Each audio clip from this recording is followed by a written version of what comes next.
হুগলি চুঁচুড়ায় পঞ্চাননতলা সার্বজনীন দুর্গোৎসব সমিতি। পঞ্চাননতলা এবছর 31তম বর্ষে পড়েছে। আমি এখান দিয়ে গত 1.5 মাস ধরে যখনই যাই দেখি ঢাকা দিয়ে এখানে ওই মণ্ডপ সজ্জার কাজ চলছে। অসাধারণ। আজকে আমি এখানে পৌঁছেছি, কালকে উদ্বোধন হয়ে গেছে। তো আমি ভাবতে পারিনি যে এরকম কোনো মণ্ডপ তৈরি হবে। ছোট্ট জায়গার মধ্যে কিন্তু এই পুজো হয়। এই জায়গাটা বিশাল কিছু বড় নয়, কিন্তু তার মধ্যেও প্রতি বছর কিছু না কিছু চমক থাকে এই পঞ্চাননতলায়।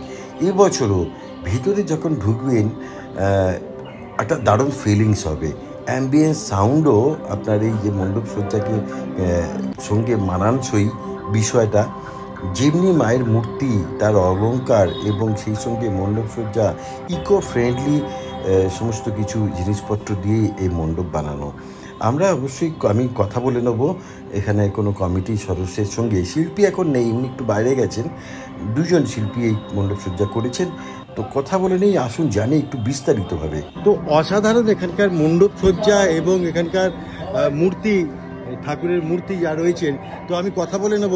এই মুহূর্তে দাঁড়িয়ে রয়েছি পঞ্চাননতলায় এই দাদার সঙ্গে। দাদা, আপনার নামটা বলুন। আমার নাম সুবীর কুমার দাস।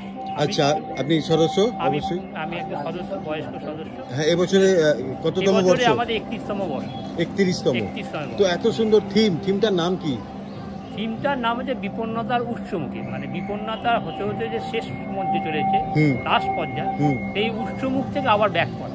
তো আমি দেখছি সবই ইকো ফ্রেন্ডলি। সব ইকো ফ্রেন্ডলি। এখানে কোনো কিছু আপনি ইকো ফ্রেন্ডের বাইরে কিচ্ছু পাবেন না। আচ্ছা, কোনো কিছু, কোনো প্লাস্টিক তো একদমই নেই, কোনো কেমিক্যালও নেই। হ্যাঁ, আচ্ছা, বাহ। এত সুন্দর মণ্ডপ সজ্জা কে করেছেন? শিল্পীর নাম কি? শিল্পীর নাম কি নাম? দেবদীপ পাল।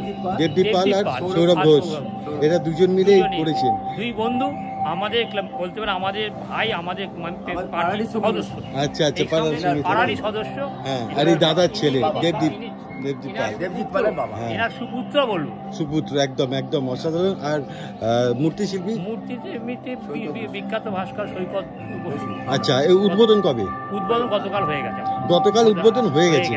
আচ্ছা, আগের দিন প্রাকৃতিক বিপর্যয় করতে পারিনি। গতকাল আমরা রাত্রি 8টা উদ্বোধন। তার মানে আজ থেকে মণ্ডপ খোলা? কাল রাত্রি থেকে মণ্ডপ খোলা হয়ে গেছে। আজ থেকে সারা রাত থাকবে? সারা রাত থাকবে, কোনো সময় বাধা থাকবে না। কোনো সময় বাধা থাকবে না। কিরকম ভিড় হবে আশা করছেন এবার এই পরিস্থিতিতে? আমরা যা জনসমর্থন পাচ্ছি চারিদিকে, যা সমস্ত আপনাদের মাধ্যমে বিপুল সমাগম হবে আশা করছি আমরা। বিপুল সমাগম হবে। এবং আমাদের চিন্তা হচ্ছে একটাই পথ, যে কি করে এত সমাগম সামলাবো।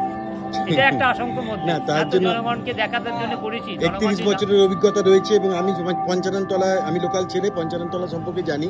প্রত্যেক বছর একটা না একটা কিছু চমক থাকে। গতবারে ছিল, তার আগের বারে ছিল,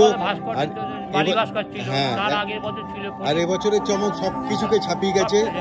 অসাধারণ হয়েছে, অসাধারণ। এখানকার লাইট ডেকোরেশন, মূর্তি এবং সেই সঙ্গে মণ্ডপসজ্জা। আপনাদেরকে অসংখ্য শুভেচ্ছা। আর শেষ মুহূর্তের এখনো কাজ চলছে, ভাইয়েরা ঘাস লাগাচ্ছে, ফিনিশিং করছে, তাই তো? এত তাড়াতাড়ি সম্ভব হয় না সবকিছু, কিন্তু এত নিখুঁত, সব থেকে বড় ব্যাপার। প্রকৃতি এবারে বড্ড একটু অসহযোগিতা করছে, তো সেটাই, সেই জন্য একটু আমাদের সবকিছুর মধ্যে আমরা শুরু করেছি সমাজ আগে থেকে।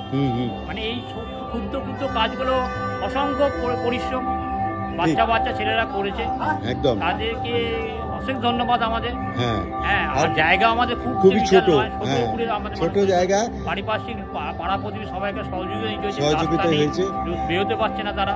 সেটাই, সেই জায়গা থেকে আসুন, তাড়াতাড়ি দেখে নিন এই মণ্ডপ। চুঁচুড়া শহরে না দেখলে এবারে দুর্গাপুজো চুঁচুড়াতে অসম্পূর্ণ থাকবে। সুতরাং অবশ্যই আসতে হবে, দেখতে হবে। চাক্ষুষ দেখুন। দাঁড়াতে দিচ্ছেন নাকি ভলেন্টিয়ার তাড়িয়ে দেবে? না, দাঁড়াবার চেষ্টা করবো। একটুখানি সেলফি তুলবেন না, আসবেন ফাঁকা যত আসে আগে দেখলে শান্তিতে দেখবেন। সেই সময় ভিড়ে হলে সবাইকে একটু অসুবিধা। সেটাই, দিনের বেলা এলেও আপনার ভেতরে দেখতে কোনো অসুবিধা নেই। অসাধারণ এখানকার পরিবেশ, অসাধারণ এখানকার ডেকোরেশন। সব থেকে বড় কথা, মণ্ডপ সজ্জা যত দেখবেন মনে হয় দাঁড়িয়ে দেখতেই থাকি, কিন্তু এত সময় দাঁড়াবেন না, দেখে মোটামুটি চলে যাবেন। কথা বলি, শুধু এটা মণ্ডপ সুন্দর দেখতে না, এটা শিক্ষামূলক। প্রত্যেকটা বাড়ির ছেলে মেয়েদের নিয়ে আসুন, দেখান, তাদের শেখান যে কি বলতে চেয়েছি আমরা, আমরা কি বলতে চাইছি, আগামী প্রজন্মে কি জন্য কি রাখতে চাইছি, দুটো বার্তা আমরা দিতে। আমি হচ্ছে বাবা, দেবদীপ পালের বাবা। ইনি কিছু বলবেন? ওনার দাদু। আচ্ছা, এই কৃষ্ণনগরের শিল্পী ছিলেন বিখ্যাত। আচ্ছা, লেট পরিবেশন পাল। বাহ, কৃষ্ণনগরের বিখ্যাত শিল্পী, তার নাতি দেবদীপ পাল। তো দেখা হলো না আজকে, উনি মগরায় গেছেন, ওনার সঙ্গে পরবর্তীকালে নিশ্চয়ই দেখা হবে। যারা অসংখ্য ধন্যবাদ, আর আপনাদেরকে অসংখ্য ধন্যবাদ আবার দিচ্ছি, তার কারণ এত সুন্দর মণ্ডপ সজ্জা পরিকল্পনা করার জন্য, ভাবনা চিন্তা করার জন্য। এখানকার সৃজন না দেখলে সত্যি অসম্পূর্ণ থাকবে। সিরিয়াসলি অবশ্যই আসবেন পঞ্চাননতলা, গুগল ম্যাপে দেখে নেবেন, পঞ্চাননতলা 31 বছর, সত্যি অসাধারণ। তা আপনাদেরকে অগ্রিম শারদীয়ার শুভেচ্ছা জানাই।